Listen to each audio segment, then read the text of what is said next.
Salam sejahtera. Perkenalkan, saya Veronica Minarsi, calon guru penggerak angkatan 6 dari SMA Santa Ursula BSD, Kota Tangerang Selatan, Provinsi Banten. Izinkan saya di video kali ini memaparkan aksi nyata penerapan pembelajaran di kelas dan di sekolah kami menurut pemikiran Ki Hajar Dewantoro. Pada kesempatan kali ini, ada 3 pemikiran Ki Hajar Dewantoro yang kami terapkan sebagai aksi nyata. Yang pertama, pendidikan adalah proses menuntun anak mencapai kekuatan kodratnya sesuai dengan kodrat alam dan zaman. Yang kedua, trilogi pendidikan Ki Hajar Dewantoro yaitu Ingarso Sung Tulodo, Eng Matio Mangunkarso, Tutwuri Handayani yang menjadi dasar bagi guru untuk menuntun murid menumbuh kembangkan inti kekuatan positif yang dimilikinya. Yang ketiga, pendidikan semestinya berpihak atau berpusat pada anak. Pandemi yang terjadi sejak awal tahun 2020 telah mengubah metode pembelajaran dan gaya belajar murid. Model pembelajaran abad 21 yang berfokus pada pemanfaatan teknologi informasi dan komunikasi bertujuan untuk mencapai kecakapan berpikir dan belajar peserta didik, antara lain berpikir analitik, sistematik, serta berpikir problem solving. Berpikir out of the box sebagai pengembangan kreativitas dan inovasi, berkomunikasi dalam keanekaragaman sudut pandang, dan pengembangan nilai diri, serta pengembangan kecakapan literasi. Oleh karena itu, sebagai aksi nyata calon guru penggerak, saya memadukan 3 pemikiran Ki Hajar Dewantoro dengan perkembangan teknologi saat ini melalui implementasi Google Sites untuk mewujudkan pembelajaran inovatif, menyenangkan, dan berpusat pada murid. Google Sites merupakan inovasi dalam model pembelajaran berbasis teknologi dengan aktivitas pembelajaran yang dirancang untuk mengembangkan kemampuan murid dalam berpikir kritis, kreatif, problem solving, komunikasi, berkolaborasi, serta berliterasi melalui pengalaman belajar yang menyenangkan dan berpusat pada murid. Berikut peta konsep gagasan pengembangan media pembelajaran yang saya gunakan dalam mewujudkan aksi nyata tersebut. Adapun hal yang saya persiapkan yaitu: pertama, perumusan skenario pembelajaran dalam rencana pelaksanaan pembelajaran atau RPP. Penekanan dalam RPP antara lain kemandirian belajar, pengembangan literasi, berpusat pada murid, serta pembahasan melalui forum diskusi kelas. Kedua, persiapan materi dan bahan pembelajaran. Materi dan bahan pembelajaran dapat dikemas dalam bentuk 1. Teks literasi, 2. Google Slide dan Google Doc yang dapat menjadi media kolaborasi murid, 3. Video pembelajaran sebagai media visual, 4. Kuis melalui aplikasi Quizzes, 5. Permainan melalui aplikasi Kahoot, dan keenam, gambar yang dirancang semenarik mungkin dalam proses pembelajaran.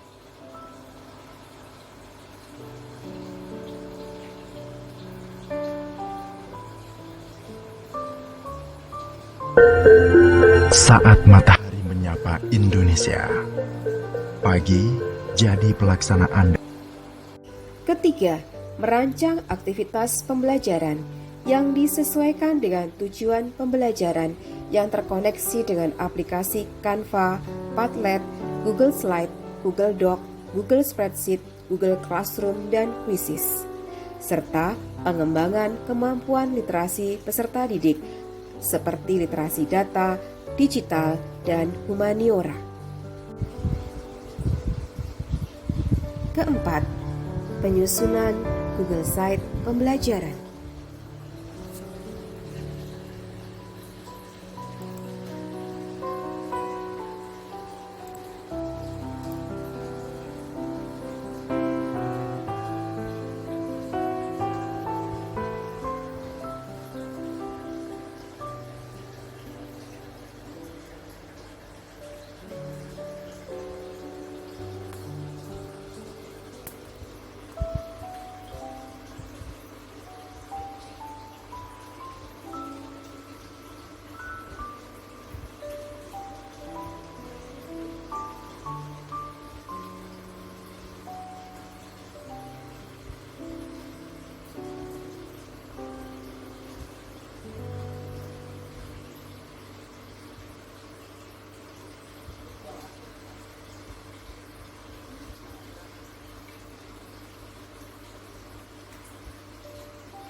Saat matahari menyapa Indonesia, pagi jadi pelaksanaan dari mimpi-mimpi.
Selanjutnya adalah penerapan aksi nyata yang sudah saya persiapkan. Berikut aktivitas pembelajaran sebagai aksi nyata. Saya menonton video tentang marketplace. Jadi dalam video tersebut disebutkan bahwa apa yang dimaksud dengan marketplace. Di dalam video tersebut disebutkan bahwa marketplace adalah suatu tempat perantara antara penjual dan pembeli di dunia maya. Marketplace dapat berupa aplikasi maupun website, dan marketplace dapat digunakan juga dengan melakukan pembayaran langsung di sana. Jadi kita nggak perlu ada dalam kata lain, kita nggak perlu bertemu langsung dengan penjualnya, tapi kita bisa melakukan langsung dengan pembayaran dengan transaksi dari antara transfer ataupun dengan lainnya. Atau dengan kata lain, marketplace adalah suatu department store secara online. Dalam persaingan e-commerce yang ketat ini, terdapat bahwa beberapa e-commerce yang bertahan stabil dengan sekarang, namun ada juga beberapa e-commerce yang tidak bertahan akibat ketatnya persaingan tersebut. Dalam video disebutkan bahwa ada 6 marketplace terbaik yang bertahan di Indonesia pada tahun 2022 ini. Terdapat ada Lazada, JD.ID, Blibli, Bukalapak, Shopee, dan terakhir ada Tokopedia. Menurut video tersebut, kelebihan dari marketplace adalah marketplace dapat digunakan sebagai alternatif sarana pembelian barang. Jadi kita nggak perlu ke tempat tokonya langsung, jadi kita bisa langsung beli dari marketplace ini. Itu kelebihan dari marketplace. Jadi kita nggak perlu bertemu dengan penjualnya langsung gitu. Baik, kalau kita lihat definisi marketplace, tadi sempat kamu tuliskan di atas, marketplace adalah ada tadi di atas Sarana suatu tempat perantara antara penjual dan pembeli di dunia maya. ya, perantara antara penjual dengan pembeli di dunia maya untuk melakukan transaksi. Oke, ada lagi yang mau menambahkan dari tim ini? Ocinda, silakan. Najia. Silakan.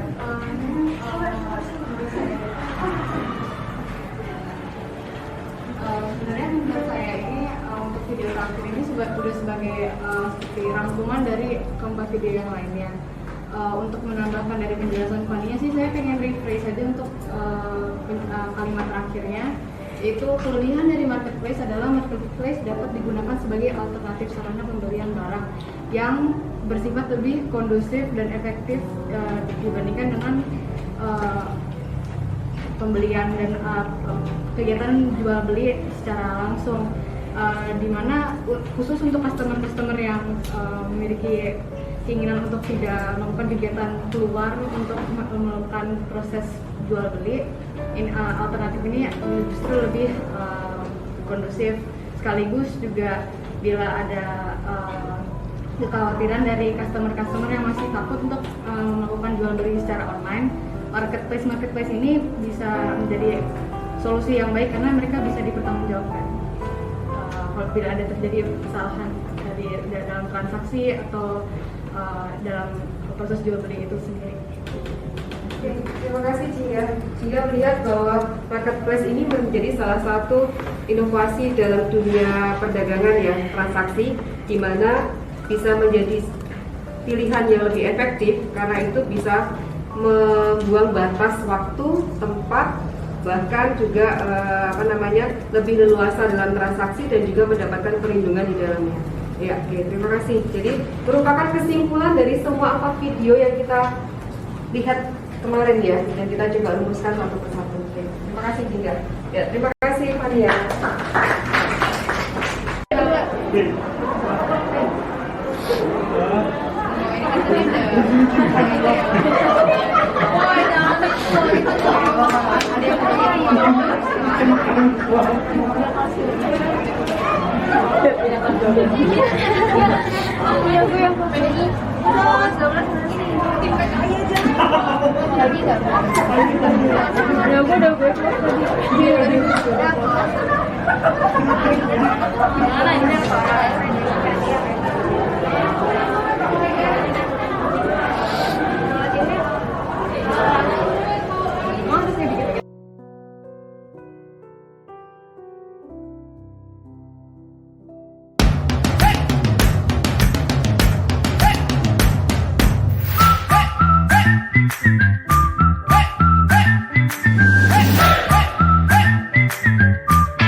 Adapun evaluasi dari implementasi Google Site untuk mewujudkan pembelajaran inovatif, menyenangkan, dan berpusat pada murid antara lain, 97,18% murid mengatakan bahwa Google Site pembelajaran ekonomi telah memuat materi dengan jelas dan sistematis. 94,02% murid mengatakan bahwa media dan aktivitas yang dirancang dalam Google Site pembelajaran ekonomi menarik dan jelas. 90,51% murid mengatakan bahwa Google Site pembelajaran ekonomi bermanfaat bagi murid dalam mengembangkan keterampilan berpikir kritis, kreatif, kolaborasi, komunikasi, dan literasi. Berdasarkan pengalaman, evaluasi, dan refleksi implementasi Google Site untuk mewujudkan pembelajaran inovatif, menyenangkan, dan berpusat pada murid, maka tindak lanjut dari kegiatan ini adalah: pertama, terus melakukan inovasi pembelajaran yang berpihak pada murid. Kedua, melakukan kolaborasi tugas atau karya murid dengan mata pelajaran lainnya.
Menurut saya, pembelajaran ekonomi dengan Ibu Vero menggunakan Google Sites sangat membantu membuat belajar jadi mudah, karena media pembelajaran yang digunakan sudah terorganisir dan sistematis.